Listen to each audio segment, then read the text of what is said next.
Well, ladies and gentlemen, welcome back to another Drago dog walk talk. We shall see Drago a bit later, I promise. He's here, doing his Drago stuff, as dogs do in the grass, hopefully in the grass. So we'll stop at that. So, here's a little theme back to what Trump had said earlier, because a lot of people, I think some people misunderstood what I said. I didn't say the U.S. is going to go to war when Trump said, you know, there you go.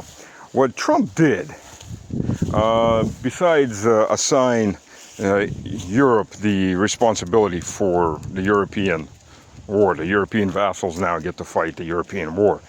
The U.S. is going into the Middle East, is going to South America to try to reassert itself.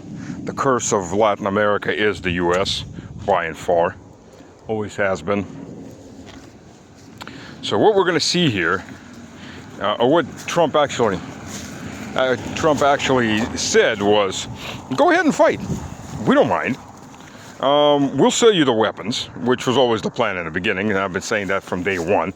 Trump is going to be making a lot of money off of this as a, quote, neutral party, which is, of course, he's not neutral. He's like, hey, if NATO wants to go fight Russia, we don't mind. So basically what Trump did, he, on the one hand, he removed the last brakes on a war with Russia for the Europeans. And the U.S. was that last break. And he's more or less removed himself from the equation of two nuclear superpowers fighting each other directly.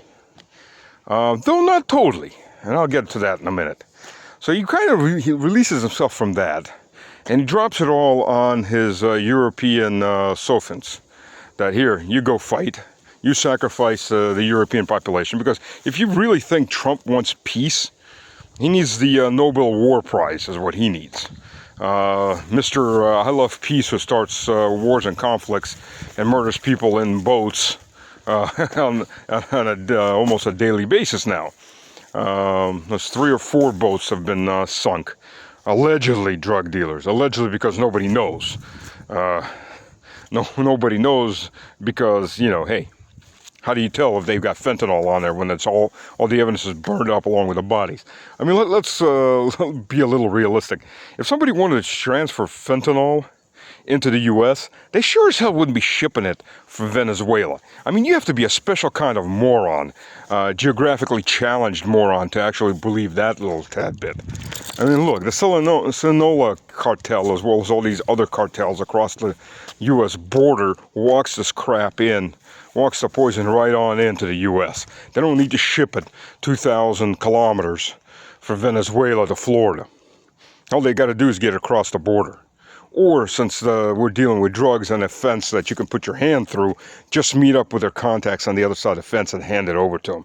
We're not talking huge amounts of packaging for fentanyl. So there's that. You know, or just throw it over the fence. I mean, for God's sakes, use a drone, lift and drop. I mean, you don't have to get too creative to figure out how to do this. And hell, carrier pigeon. But for the mass public, the low information voters, half of whom still believe that Trump's tariffs are just magic money that appears from nowhere instead of their own pockets. And, you know, I guess that works for them. Anybody who has half a brain cell still functioning should be able to look at this and go, no, this is bull. This is all bull crap. But the problem is quite a few people don't. Or they're so entranced with Trump's 500G WXYZ chess that he's playing interdimensionally with godlike entities that, you know, he's outthought us all. No, he hasn't. No, he hasn't. Neither are the people around him. And why? Because now you've got these morons talking about giving Tomahawk missiles to the Ukrainians. Okay, the Tomahawk as itself is not that dangerous. For the simple reason it's old, it's slow, and it's easy enough to take down with modern systems. But here's the catch. Same as with the Taurus. The Tomahawk is a nuclear-capable missile. Any Tomahawk missile going into Russia, especially heading toward Moscow, and it does have the range, Well, first of all, let's begin with this.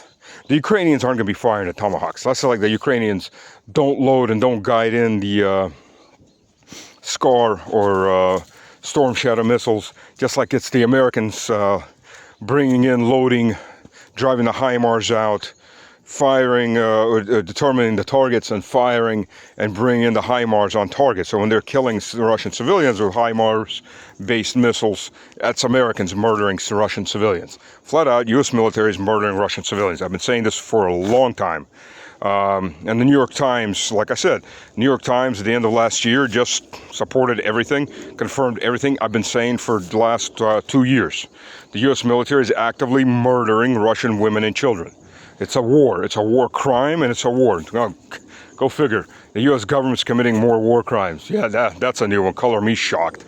That only happens every time they do anything, because they don't think twice about butchering 5 million Germans, considering how many Germans live in the U.S. or ethnic Germans during World War II, burning them alive in all these cities.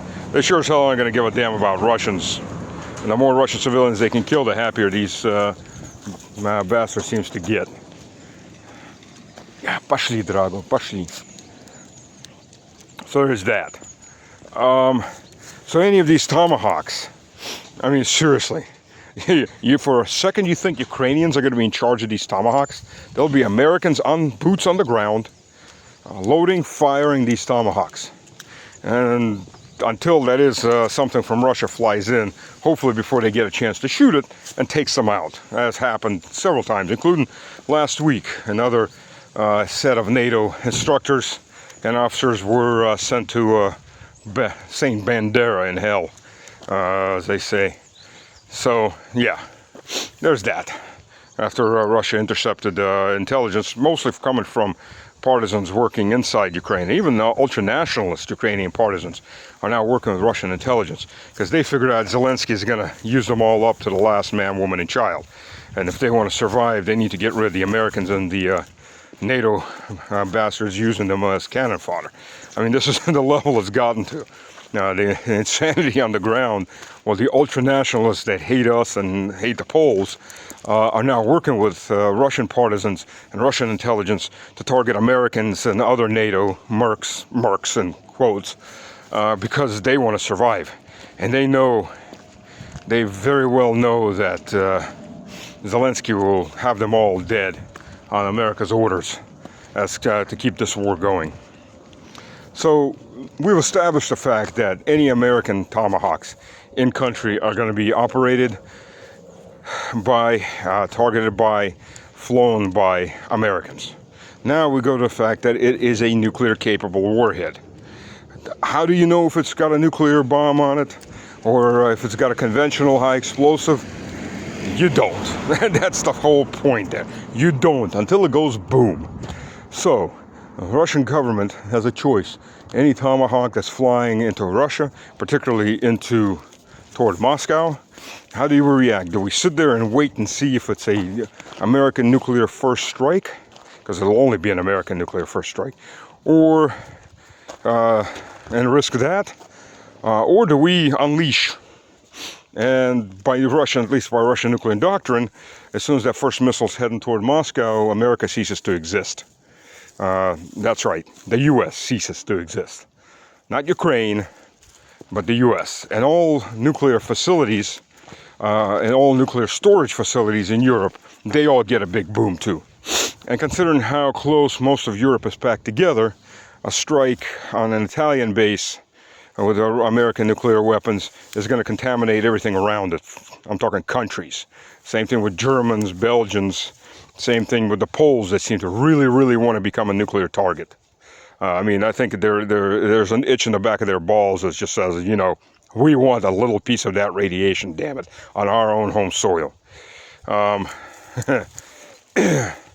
hey, there's that. So yes, consider that as a very big issue. And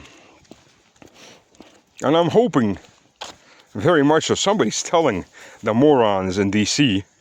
that they will cease to exist, and so will all of America cease to exist if they go down this route. This is the trigger point for a nuclear war, nuclear exchange. I mean, I don't know what else you can do, but I mean, this is past existential threat. This is a direct threat of annihilation, and Russia will respond, even if Putin has been very self-constrained on how he responds. This won't go over. This is on a whole different level. And speaking of self-constrained, so we got videos yesterday of the Ukrainian army blowing up electric power plant in Belgrade. But the point is where the shooting was coming from. As typical, the missiles were being fired straight out of central Kharkiv. So you got all these human shields, because that's how these bastards operate. You got all these human shields, so if the counter fire, battery fire comes in, they can start screaming, "You're killing women and children." Videos came out with them shooting.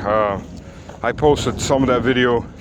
I will try to post that video here on this roll, so you can see the missiles shooting up from a multiple launch rocket system, Uragan, that'll reach Belgrade. So yes, that's what they were using. There's also lots of vampires around there. No, not the two-footed kind, the kind that the Czechs produce. Lots of dead Czechs while we're at it. The Czech wanted a piece of this action. Quite a few of them got dead because there was a big hunt for quite a while on destroying Czech vampire multiple launch rocket systems that they were hiding in tunnels, metro tunnels and metro depots and other places like that. I'm not sure how many of them are left, because my sources that were in the medical community in Kharkiv were telling me that at one point the majority of the badly wounded and hopefully burning in hell were Czechs. So, you know, you get these little Slavic tribes who want to be part of the really white people, the white Anglo people. Gee, can we die for you? I mean, literally, this is the idiocy. Slavs are half the white population of the world, but the Anglos and the Germans have kept Slavs fighting each other. Yes, constantly. Not all. I mean, it hasn't been just all that. There's quite a bit that we've done ourselves between each other. But there was a Slavophile movement back 100 years ago to try to make a confederacy of Slavs, which is the last thing that anybody in the West would ever want, because that is quite literally half of Europe, half of the European population. But, you know, so they were able to torpedo that movement back 100 years ago. Actually, more than 100 years ago. It's prior to World War I. Anyways, so we have that. We literally have these morons that are now considering giving Tomahawk missiles, putting their Tomahawk missiles with military, U.S. military boots on the ground in Ukraine. Because they think any nuclear response that comes will just nuke Ukraine. No, it'll nuke America too. I mean, if you're going to go for the heart of the beast, you might as well go for the heart of the beast. That's the stupidity of it. And then, you know, this is something I've been saying for 3 years. This self-restraint that the Russian government does, because they don't want to escalate too quickly because the West might get spooked and go escalate even harder. No, it backfires because they don't understand the West. You come in there with a baseball bat and you beat a few of their brains in, the rest of them get scared, and then they're ready to talk because they know that you're going to kill them all. You show restraint and any kind of humility, the Western leadership, and a lot of the voting class that backs them.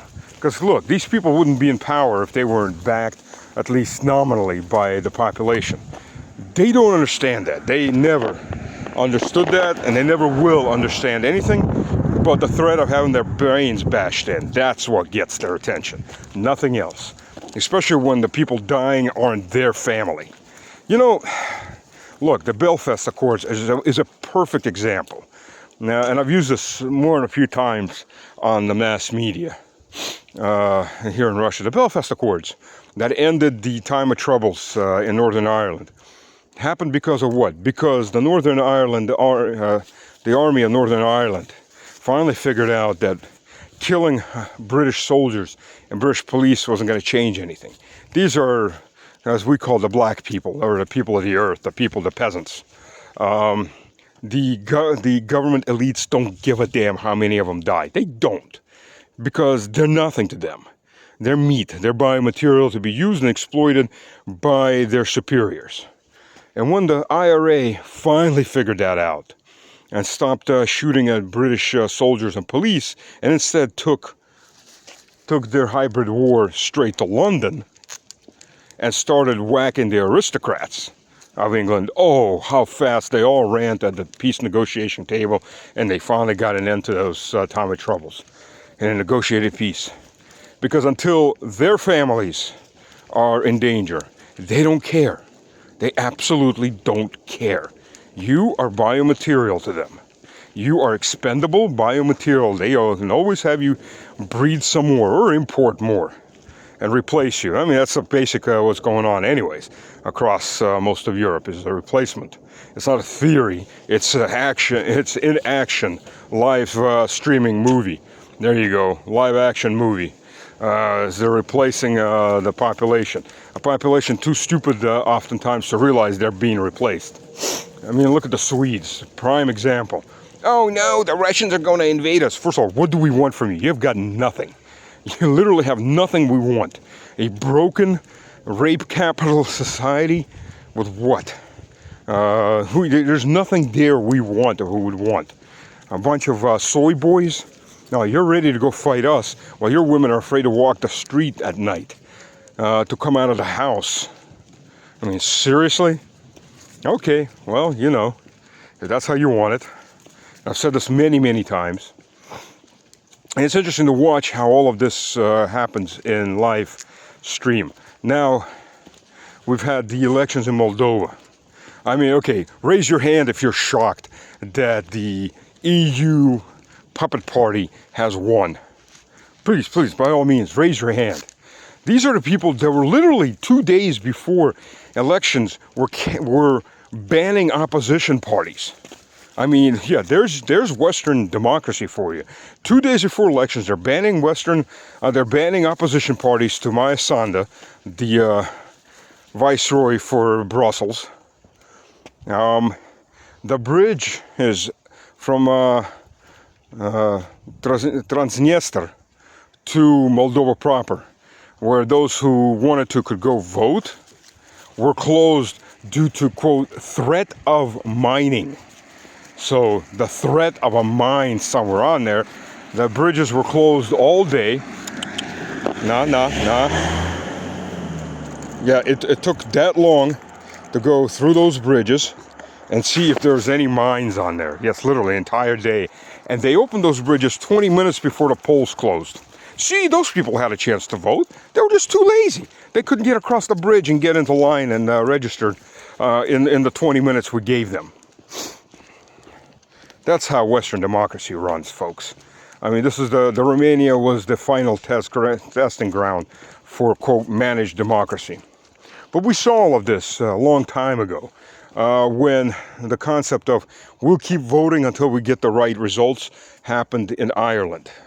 Let's all of us face back about 15 years ago and remember the vote for accepting the EU, quote, constitution, which is like 200 something pages long. Yeah, good luck trying to figure out what your rights are under that. So the Irish said no, the Irish said no, the Irish said no. I think it was a third or fourth vote. They finally got bribed out just enough to get that 51%. So as I said, we will keep voting until we get the proper results. That is Western democracy at its fullest.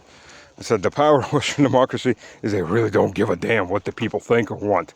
So this is where we're at right now, folks. We've just seen more evidence of Western democracy. We're going to have another lesson in Czech, where the anti-war parties in Prague are set to win, but of course they won't win, because even if they win, they'll just cancel the vote, cut out all the candidates that look like they win and revote, and keep doing this until they get the proper candidate, because the proper candidate has to keep the war on schedule. and the Czechs need to be exterminated on schedule. They are one of the next lines of meat. I think quite a few of them finally started to understand that. And at the same time, you've got attempts on Orban, you've got attempts on Fico. Look, as I've said before, the only way this stops, Drago, the only way this ever stops, секунду, сядь,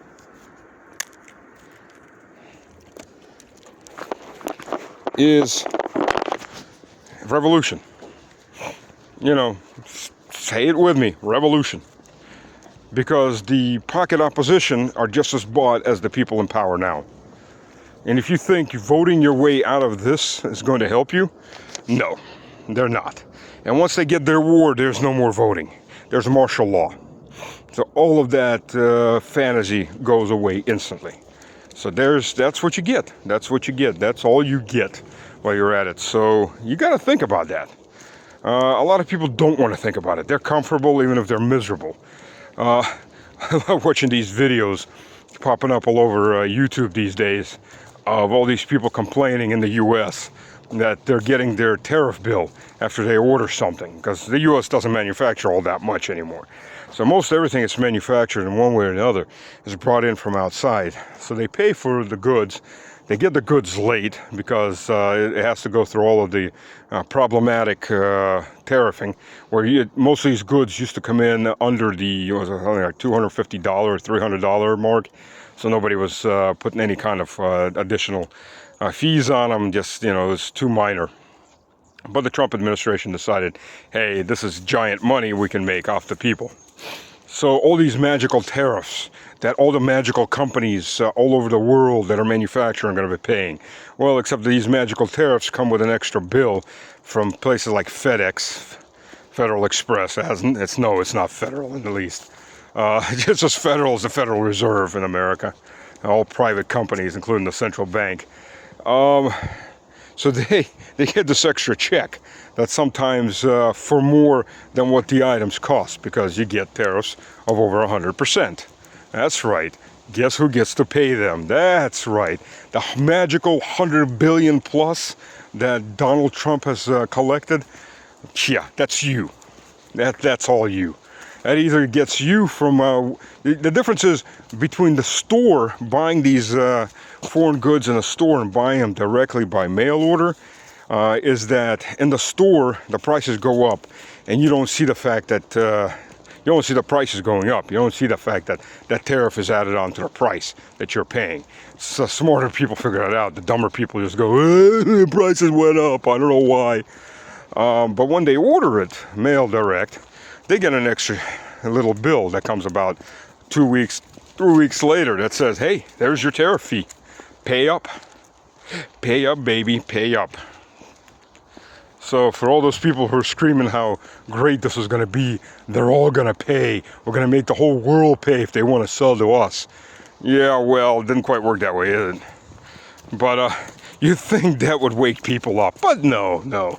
They're still just as asleep, just grinding away and whatever. Not even paying attention that quite literally they're on the brink of, constantly on the brink of war, and Trump is not going to take any of this down. He's only intensifying. Look, we know for a fact that there's going to be a war with Iran, part 2. I mean, that's a fact. China and Russia are arming Iran at top speed. That Iran doesn't have nuclear weapons yet is only because of restraint that Iran has shown. And honestly, it's absolutely illogical restraint, if you think about it. Absolutely illogical restraint. Look, they don't know how many bombs Kim Jong-un has, but everybody's afraid of him. In Iran, that has tried over and over to stay the course of keeping from having an active war, yeah, you only invite more abuse from the West when you do that. That's the only thing they understand. As I said, only when their families are at risk do these elites for a second think about anything else than getting more money or getting richer and using the biomaterial that's available on their hand. That would be you. When they're talking about cutting the carbon, you're the carbon they're talking about cutting. So remember that. It's not somebody else necessarily. It's just as well it might be you and your family. That's the carbon to be cut. Drago. Сядь. Сядь. Сядь. Молодец. Now the Drago moments. Yes, there's Drago. Drago. Посмотри на всех. There's a good Drago. There's a good Drago. Now, next, Turning Point, USA. Man, these people don't waste time, I'll tell you. Kirk is barely cold in the ground, and you got a Bruin Hollyhand who's replacing him. First of all, where did they come up with these names? Bruin. So this is a son of a multimillionaire, maybe a billionaire. Israel first, because as he said, you know, MAGA is about America first, and America must stand behind Israel because that's how America becomes first. Yeah, follow that logic. Yes, he's been to the wall. He's tongue-licked the wall, as is the standard practice for all the vassals and sovereigns of Tel Aviv or Jerusalem. You got to go to the wall. You got to go to the wall, and you got to tongue kiss the wall. You know, I'll tell you, I've been to that wall. I have an uncle in Jerusalem. Yes, I do. And in 1998, I went there. And yes, my uncle's Jewish. I went there. He took me to the wall. It's like, look, put the kepi on, and you can go up to the wall. Like, no, I won't. And he's like, why? Because I'm an Orthodox Christian, and I cannot pray with non-Orthodox Christians. I can pray for non-Orthodox Christians, but I cannot pray with non-Orthodox Christians. And I cannot pray in the manner of non-Orthodox Christians. That is called apostasy. And I will not be an apostate. He couldn't understand that. Well, you know, so there's that. I will never pray at that wall, to that wall, or whatever wall, no matter what's on the line. It's called faith, and holding that faith. And my faith is only in the Lord Jesus Christ. So there's that. But this guy's already tongue-licked the wall, as is customary, right, in paying homage to his betters. And this guy, and I don't know if this is true or not. I don't. And so, but there's people mentioned that he also plays for the other team, if you get my meaning. Genderly confused, or at least confused, genderly attractive, confused. I don't know. I don't know. So this is just what I've been hearing. But I'm not going to say it one way or the other, because I can't confirm it. And unless he came out and somebody can correct me on that, I'm not going to say anything more than that. But this is the person that they have now fully replaced Kirk with. And it didn't take long. It didn't take long at all. It was almost like Plan B was just waiting. Okay, so whom do we replace them with afterwards if something happens? Hint, hint, nudge, nudge. So there's that. There is that. What else have we got in this crazy time? Well, actually, that's pretty much everything for now. Oh, I just got back from Kursk Oblast. Went down to Rilsk. So, delivered medical supplies to one of the medical clinics for one of the military units. It also services civilians. And Rilsk is still under bombardment by drones. And they'll target, since they don't have enough military out there, most of the military is in Sumy and beating the crap out of them, they will target civilians. On that video I showed when we're driving, we passed a freshly hit, well, freshly, it was a couple hours before because it was still smoldering. It wasn't actively burning. Semi-truck on a country road at an intersection. So I guess the guy stopped to make the turn and got hit in the cabin by a drone. Probably did not survive it. So from the looks of it, considering how early in the morning we were passing, the sun was just rising. I would say that hit happened sometime around midnight, maybe a bit later. And the trailer is still smoking. And this is 30 kilometers north of Rilsk. We're actually supposed to go further south than Rilsk. We're supposed to go another 20 kilometers south. But we were told, no, we'll unload in Rilsk, because going in further was just a death trap, considering how many drones are flying around. And the drones, first and foremost, they do target civilians these days. That's what all the Ukrainians and their Western Satanists, they have to make as much of a blood sport of this as they can of civilians to try to get the reaction out of Russia to get this false flag finally going. And you, biomaterial in the West, gets to go die for your owners. I mean, look, do you think that these marches are going to change anything? The UK, I mean, my God, somewhere between 1 million to 2 million people came out in London, and the authorities don't give a damn. They continue mass arrests. The UK is a political gulag, an open-air gulag. Except for those that aren't in open-air gulags that are already locked up. I mean, you want to talk about political prisoners. These are what these people are.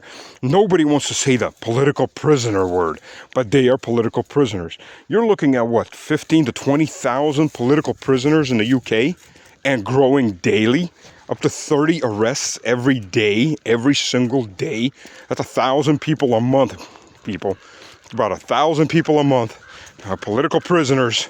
Anybody exercising their right to speech or their right to their own opinion, which isn't a government-backed opinion, they get arrested.